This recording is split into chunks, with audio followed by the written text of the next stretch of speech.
Hindi. Bakit? Pumunta ako ng LTO kanina. Ha? Pumunta ako ng LTO.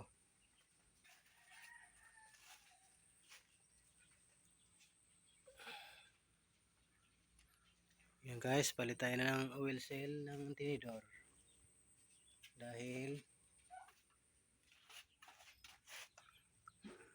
nasira na guys, oh. Kailangan na. Ito yung oil seal.